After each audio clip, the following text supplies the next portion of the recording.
नमस्कार विद्यार्थी मित्रांनो, आज आपण BA तृतीय वर्ष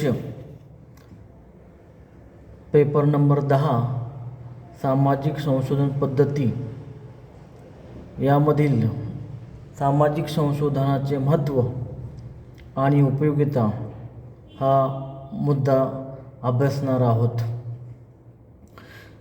विद्यार्थी मित्रांनो,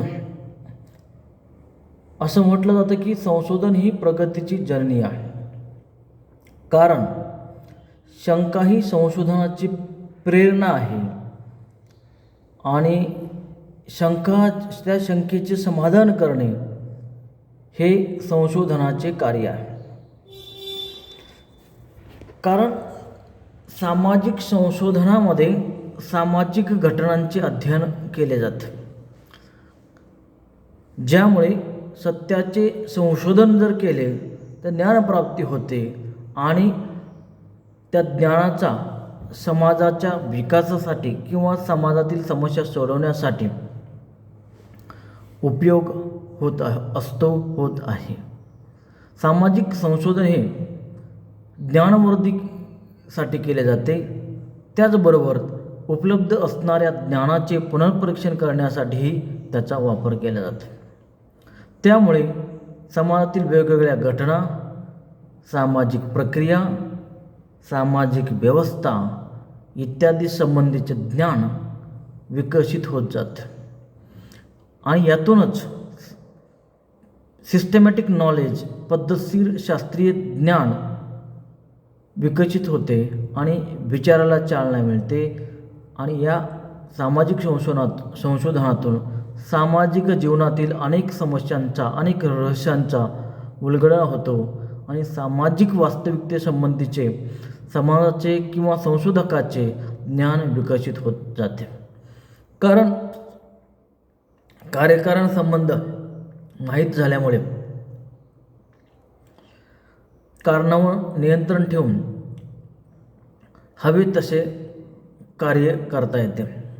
मानवाला व समाजाला उपयुक्त अशा अनेक गोष्टी निर्माण करता येतात आणि या कारणावर नियंत्रण ठेवून अनेक हानिकारक बाबी टाळता येतात. आधुनिक जगामध्ये ज्ञानाच्या प्राप्तीसाठी जर ज्ञान मिळवायचं असेल तर संशोधनाशिवाय पर्याय नाही. मित्रांनो, आपल्या जर देशामध्ये जर बघितलं तर या संशोधन कार्याला म्हणावा तसा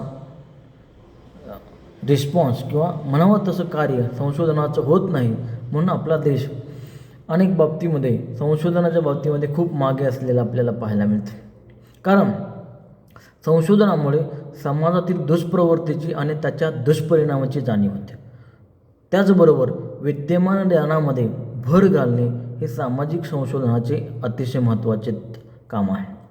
म्हणजे नवीन ज्ञान शोधून काढणे आणि त्या ज्ञानातून ज्या समाजामध्ये दुष्प्रवृत्ती आहेत, जे दुष्परिणाम आहेत त्याची जाणीव करणे आणि त्या जाणीवेतून नवीन ज्ञानाची निर्मिती करणे किंवा उपलब्ध असणाऱ्या ज्ञानामध्ये अधिक ज्ञान टाकणे किंवा त्याच्या ज्ञानामध्ये वाढ करणे असं आपल्याला म्हणता येतं.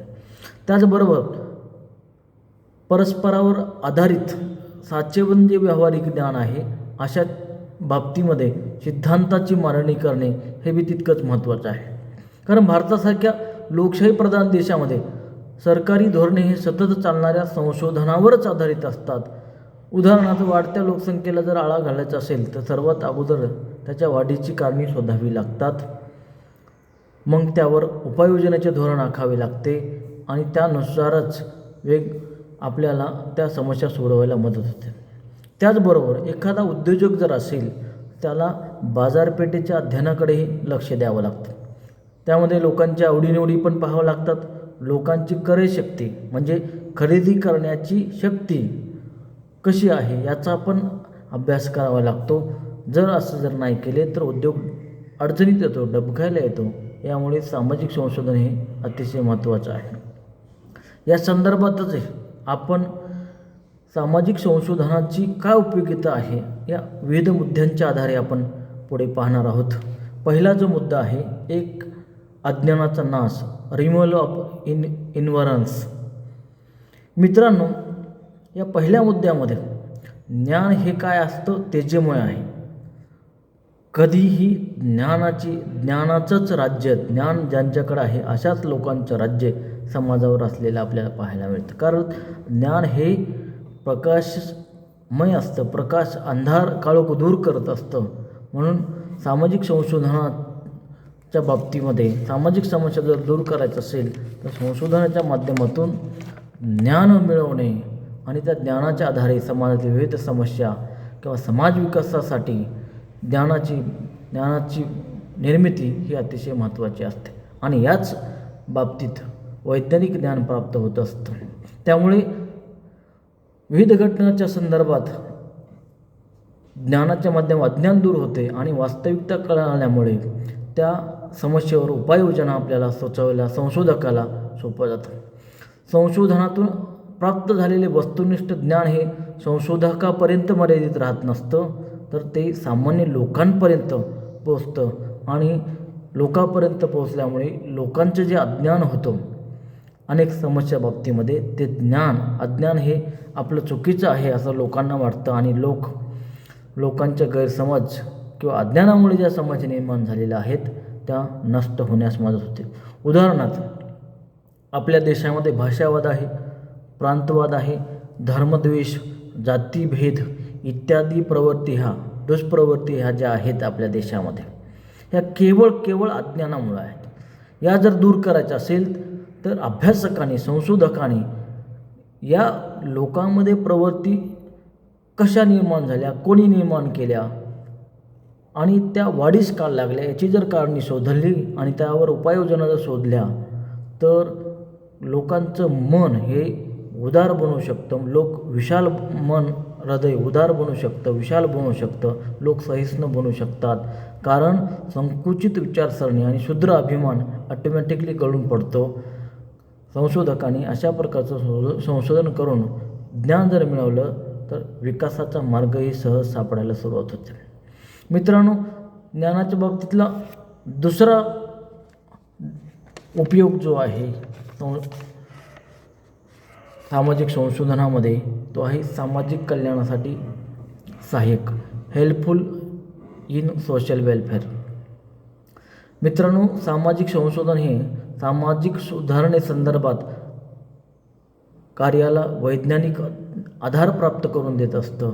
सामाजिक संशोधनामुळेच समाजातील अनिष्ट ज्या प्रथा परंपरा आहेत त्या लोकांसमोर आल्या आणि संशोधकांनी अभ्यास केला आणि त्या कमी करण्यासाठी संशोधकांनी वेगवेगळे उपाय सुचवले आणि बऱ्याच अंशी सामाजिक समस्या कमी व्हायला मदत झाली. कारण या वैज्ञानिक ज्ञानामुळे अनुभवामुळे अनेक कल्याणकारी योजना सफल व्हायला सुरुवात झाली. त्याचबरोबर या माध्यमातून जर आपण बघितलं की बाल गुन्हेगारीसारखी समस्या असेल किंवा गलिच्छ वस्ती असेल, वृद्धावस्थेतील ज्या समस्या आहेत त्या संशोधनातून अभ्यासकांनी अभ्यास केला आणि समाजातील या समस्याची तीव्रता जी आहे ती कमी करायला मदत केलेली आपल्याला दिसून येतं. मित्रांनो, तिसरं जे उपयोग आहे सामाजिक संशोधनाचा तो आहे सामाजिक प्रगतीला सहाय्यक. सामाजिक संशोधन हे काय? सामाजिक प्रगतीला सहाय्यक आहे, हेल्पफुल इन सोशल प्रोसेस. कारण संबंध समाजामध्ये चांगल्या गोष्टी किंवा समाज निर्दोष बनवायचा असेल अशा घडून आणलेल्या बाबी ज्या आहेत संशोधनाअंती त्याला सामाजिक प्रगती असं आपण म्हणतो. कारण सामाजिक प्रगती म्हणजे सकारात्मक परिवर्तन आहे. हे जर समाजामध्ये घडवायचं असेल, समाज कल्याणकारी जर बनवायचं असेल तर संशोधनकर्ता यामध्ये महत्त्वाची भूमिका बजावू शकतो. कारण त्या शोधातून समाजाचे वास्तविक ज्ञान तो समाजासमोर मांडू शकतो आणि हे ज्ञान जे आहे सामाजिक समस्या सोडवण्यासाठी त्याचबरोबर समाजाला प्रगतीला ज्या बाधा आणणाऱ्या ज्या बाबी आहेत त्या कमी करू शकतो, समाजाला तो जागृत करू शकतो, त्यावर उपाययोजना सुचवू शकतो. म्हणून संशोधकाची भूमिका ही मार्गदर्शकाची आहे, सामाजिक समस्या कमी करण्याची आहे आणि वैज्ञानिक दृष्टिकोनातून तो समाजाला प्रगतीकडे नेत असतो. म्हणून संशोधन हे काय आहे, सामाजिक प्रगतीला नेहमीच सहाय्य असतं असं आपल्याला म्हणता येतं. त्यानंतर मित्रांनो, चौथा मुद्दा जो आहे सामाजिक संशोधनाच्या उपयोगितेचा, तो आहे सामाजिक संशोधन हे सामाजिक नियोजनास सहाय्यक असतं. Helpful in social planning. या मुद्द्यामध्ये आपण जर विचार केला तर संपूर्ण मानव समाजाचा नियोजित सामाजिक दृष्टिकोनातून विचार जर केला तर संपूर्ण समाजामध्ये वेगवेगळ्या प्रकारचे लोकसमूह आहेत, त्यांचे कल्चर्स आहेत, त्यांच्या संघटना आहेत, लोकांच्या गरजा अनेक आहेत, लोकांच्या समस्या वेगवेगळ्या आहेत, लोकांमध्ये वेगवेगळ्या प्रकारचं ज्ञान जे आहे, या सर्व बाबीला नियोजनपूर्वक योग्य ती दिशा देण्याचं काम हे सामाजिक संशोधनाच्या ज्ञानातून होत असतं. आणि हे जे मिळवलेलं संशोधनातून मिळवलेलं जे ज्ञान आहे ते संशोधक, जनता आणि शासनाच्या माध्यमातून जनतेपर्यंत पोहोचतं. आणि कारण संशोधकाच्या माध्यमातून मिळालेलं ज्ञान हे तटस्थ असतं, त्यामुळे जनता ही जागृत होते आणि प्रगती निर्माण होऊ शकते. यासाठी सामाजिक नियोजन करण्यामध्ये सामाजिक संशोधन हे महत्त्वाची भूमिका बजावू शकतं. त्यानंतर मित्रांनो, पाचवा मुद्दा आहे सामाजिक संशोधन हे समाजासाठी काय उपयोगाचं आहे. त्यामधला 6वा मुद्दा आहे सामाजिक नियंत्रणास सामाजिक संशोधन सहाय्यक ठरतं. हा 6वा मुद्दा आहे हेल्पफुल इन सोशल कंट्रोल. या मुद्द्यामध्ये मित्रांनो, सामाजिक संशोधनातून प्राप्त झालेले जे ज्ञान आहे ते सामाजिक नियंत्रणामध्ये महत्त्वाची भूमिका बजावते. कारण प्रत्येक समाज हा काय आहे, परिवर्तनशील व प्रगतिशील असतो. व्यक्ती व समाज हे दोन्ही घटक क्रियाप्रतिक्रियांच्या बाबतीत परस्परांना प्रभावित करत असतात. आणि त्याच माध्यमातून वेगळ्या क्रियाप्रतिक्रियांच्या माध्यमातून व्यवहाराचे सूक्ष्म आणि वास्तविक ज्ञान हे समाजातील लोकांना होतं. आणि हे ज्ञान असेल तरच ते सामाजिक प्रगतीवर नियंत्रण ठेवू शकतात. आणि ते असे ज्ञान हे सामाजिक संशोधनाच्या आधारेच निर्माण होऊ शकतं.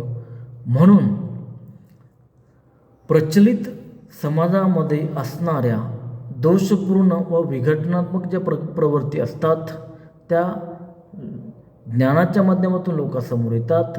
आणि त्या वस्तुनिष्ठ ज्ञानाच्या माध्यमातून सामाजिक नियंत्रण ठेवणारी वेगवेगळी साधने संशोधक शोधतो आणि त्याच्या उपाययोजना सुचवतो.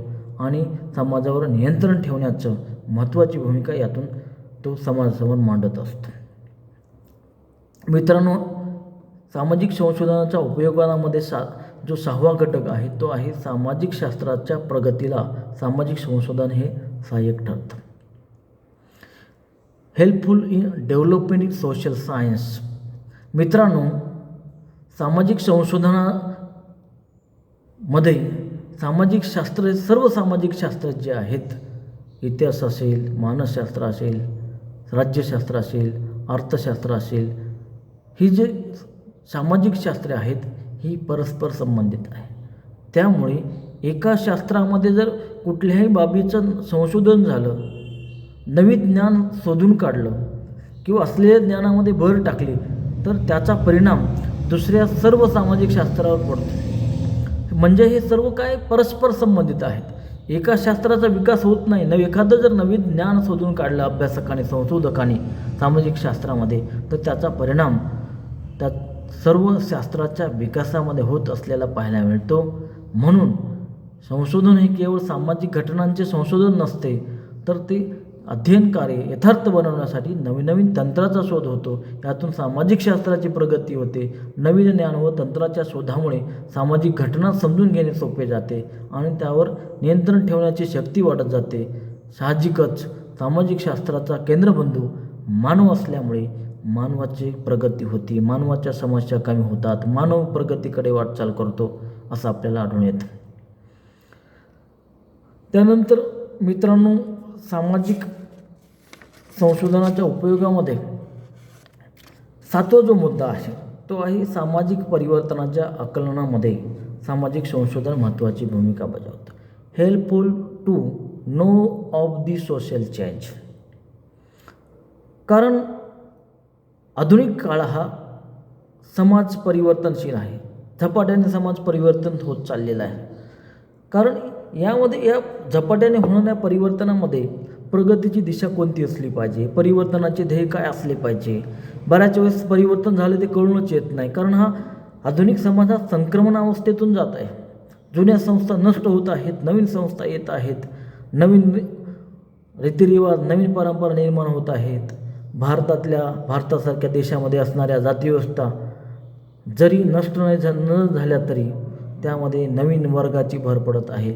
विवाहासारख्या संस्था शिथिल होत जात आहेत. संयुक्त कुटुंब नष्ट होत चाललेले, धर्माचं जे अस्तित्व जे पगडा होता तो पण पगडा कमी होत चाललेला आहे. यावरून आपल्याला असं म्हणता येतं, समाजातील जुने परंपरा, जुनी मूल्य, जुने जी सामाजिक नियंत्रण होती ती कमी होत चाललेली आहेत आणि यामुळे मानव बऱ्याच अंशी गोंधळून जातो. आणि याला जर योग्य दिशा मिळाली नाही तर समाजामध्ये वेगवेगळ्या समस्या निर्माण होऊ शकतात. आणि यासाठी सामाजिक संशोधनातून निर्माण झालेले जे ज्ञान आहे, ही समस्या कमी करण्यासाठी, समाज विकसित अवस्थेकडे घेऊन जाण्यासाठी संशोधन हे महत्त्वाची भूमिका बजावत असतं. मित्रांनो, यानंतर जो सामाजिक संशोधनाची उपयोगितामध्ये जो 8वा मुद्दा जे आपण बघणार आहोत तो आहे तथ्यांचा क्रम निर्धारित करणे. Determination of the sequence of the facts. मित्रांनो, सामाजिक शास्त्राची भविष्यकथन क्षमता ही मर्यादित असते, कारण सामाजिक शास्त्रामध्ये नित्यनियमाने काही ना काही घडत जातं. तो भविष्यकथन करू शकत नाही, कारण भविष्यकथनासाठी क्रमासंबंधीचे जे ज्ञान आहे ते आवश्यक असायला पाहिजे. कारण विशिष्ट काळातील परिस्थितीचा अंदाज लावणे सामाजिक शास्त्राला शक्य आहे, परंतु भविष्य जर वर्तवायचं असेल तर सामाजिक नियंत्रण आणि सामाजिक नियंत्रणाला भक्कम आधार तथ्यांचाच असायला पाहिजे. तरच भविष्यामध्ये तथ्यांचं निर्धारण होणे, फॅक्ट काय आहेत हे जर अभ्यासकाला कळाले तर भविष्यात काय समाजामध्ये होणार आहे, काय होऊ शकतं, त्यासाठी आपण काय संशोधन केलं पाहिजे, काय अभ्यास केला पाहिजे हे आपल्याला समजून येतं. म्हणून निर्धारित उद्दिष्टांच्या दिशेने सामाजिक विकास घडवून आणण्यासाठी सामाजिक संशोधन हे मार्गदर्शकाची भूमिका बजावत असतं. मित्रांनो, याच सामाजिक संशोधनाच्या उपयोगितेमध्ये महत्त्वांमध्ये शेवटचा जो मुद्दा आहे तो आहे 9 नंबरचा मुद्दा, तो आहे सैद्धांतिक उपयोग, थेरॉटिकल युटिलिटी. मित्रांनो, सामाजिक संशोधन ही सामाजिक घटनांचे वस्तुनिष्ठ विश्लेषण करत असते.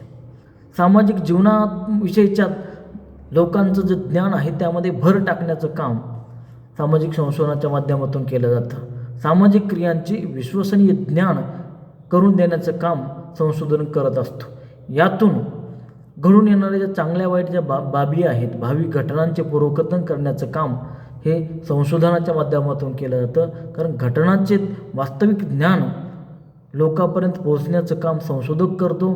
त्याचबरोबर नवीन ज्ञान प्राप्त होणे, ज्ञानाच्या कक्षा रुंदावणे, समाजातले अज्ञानता नाहीशी करणे, पूर्वग्रहदूषित जे विचार आहेत, ज्ञान आहेत ते नष्ट करणे, म्हणजे एकंदरीत या उपयोगामध्ये मानवाची जी जात आहे संबंध ही अज्ञानाकडून ज्ञानाकडे घेऊन जाणे, अंधाराकडून प्रकाशाकडे घेऊन जाणे, याचा प्रवास हा संशोधनाच्या माध्यमातून होऊ शकतो आणि हा प्रवास मानवाच्या प्रगतीकडे वाटचाल करतो. म्हणून सामाजिक संशोधनातून प्राप्त झालेल्या वस्तुनिष्ठ ज्ञानाच्या आधारावरच नवीन सिद्धांत मांडले जाऊ शकतात आणि सर्व समाज जीवनाच्या संदर्भात असल्यामुळे अशा सिद्धांताचा उपयोग मानवी समाजाच्या प्रगती साधण्यासंदर्भात केला जातो. म्हणून सामाजिक संशोधनाचा उपयोग सैद्धांतिक आहे असं आपल्याला म्हणता येतं. मित्रांनो, एकंदरीत हे जे 9 मुद्दे आहेत या मुद्द्यांवरून आपल्याला असं लक्षात येतं की सामाजिक संशोधनाची उपयोगिता ही समाजाच्या विकासामध्ये अतिशय महत्त्वाची आहे. कारण समाजाच्या समस्या कमी करण्यासाठी संशोधन करणे हेच रामबाण उपाय आहे असं आपल्याला म्हणता येतं. यावरून संशोधन दर्जेदार असणं हे समाजाच्या समस्या सुटण्यामध्ये किती महत्त्वाची भूमिका बजावू शकतं हे आपल्याला म्हणता येतं. मी सुरुवातीला म्हटलं की यासाठी दर्जेदार संशोधन ही काळाची गरज आहे. धन्यवाद.